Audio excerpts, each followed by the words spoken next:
All right, let's get right into it.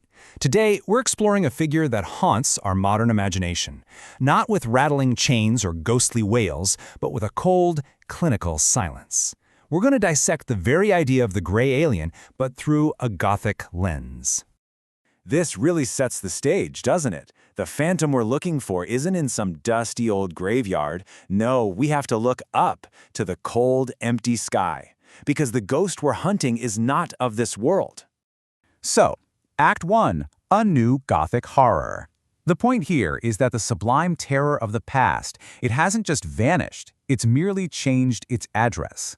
The dread that once lurked in cobwebbed corridors now waits for us in the cold vacuum of space. Now, what's so fascinating here is how you can draw a direct line between the old and the new. The gray alien, it's basically the spectral inheritor of the classic ghost. The haunted manor, that's been replaced by the metallic saucer. Those damp catacombs have been swapped for the frigid, airless voids of deep space. You see, it's the same primordial fear, just updated for the atomic age. Okay, Act 2, the uncanny echo. Let's talk about the creature itself. The real horror of the gray isn't just that it's alien. No, it's that it is so unsettlingly familiar. And there's actually a specific psychological term for that exact feeling. Sigmund Freud called it unheimlich, or the uncanny. It's that piercing shiver you get when you see something that should be familiar, but it's just wrong. The argument here is that coming face to face with a gray is the ultimate experience of the uncanny. And this slide really shows you why. I mean, just look at these features. It's a human form, but it feels hollowed out, totally soulless. It's almost a fetus-like caricature of our own anatomy. And those eyes, those huge black obsidian orbs, they aren't windows to a soul, they're windows to an abyssal vacuum. It's like looking into a distorted mirror and seeing a hideous version of ourselves staring back. So, where does a modern ghost story like this even begin? Well, like any good Gothic tale, it has a cursed origin. And for the gray, that's Roswell, 1947. This isn't about whether it's fact or fiction. It's about its role as a foundational myth. Think of it like the fall of the House of Usher. It signaled the complete disintegration of the reality we thought we knew, unleashing these silent, clinical inquisitors into our collective nightmare. Act 3, the perverse laboratory. And this brings us to the terrifying climax of the whole myth, the abduction narrative. This isn't just a simple haunting anymore. This is a violation. It's a story of profound scientific terror. The story always seems to start the same way, right? These paralyzing visitations in the dead of night. It's really a modern take on the kind of cataleptic trances you'd read about in Edgar Allan Poe stories. That absolute horror of being awake, being conscious, but completely unable to move. And what is it that these beings want? Well, according to the lore, their whole interest is this kind of perverse pantomime of scientific inquiry.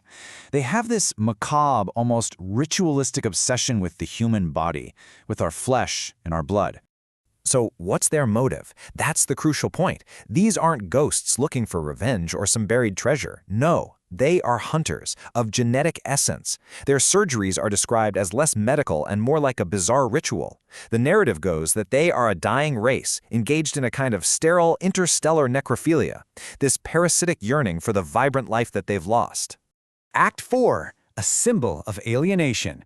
Okay, so what does this chilling figure truly represent? I mean, why has this specific image taken such a powerful hold on us? Well, the answer really lies in its powerful symbolism. The gray really becomes this potent symbol for all of our modern anxieties. Its form is a literal representation of how our souls have become separated from the natural world. That gray, rubbery skin, you can see it as the ash of an industrial world. Its unnerving silence, that's the echo of a universe that feels empty, maybe even godless. It is the ultimate Gothic other, emerging from the sunless sea of deep space. Act 5, reflection in a dark glass.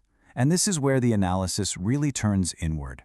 The idea here is that our profound fear of this creature, it isn't really about something out there. It's actually about what we see when we look in the mirror. This is the absolute core of the argument.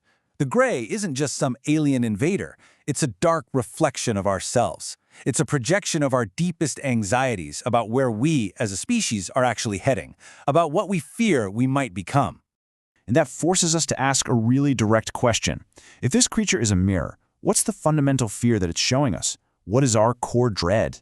And here is the terrifying answer. The fear is of our own obsolescence.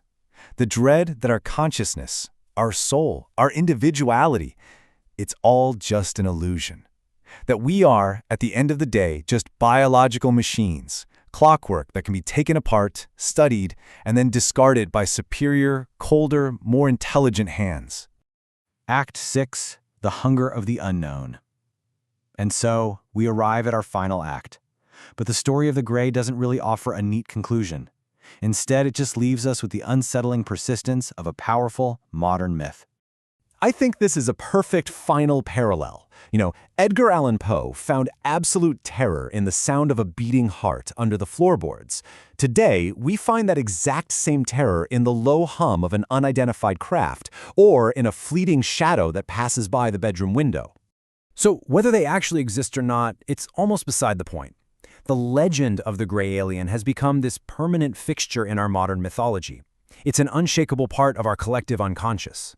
And so we end with one final, lingering question. In that immense, velvet blackness up there, what watches you from the dark?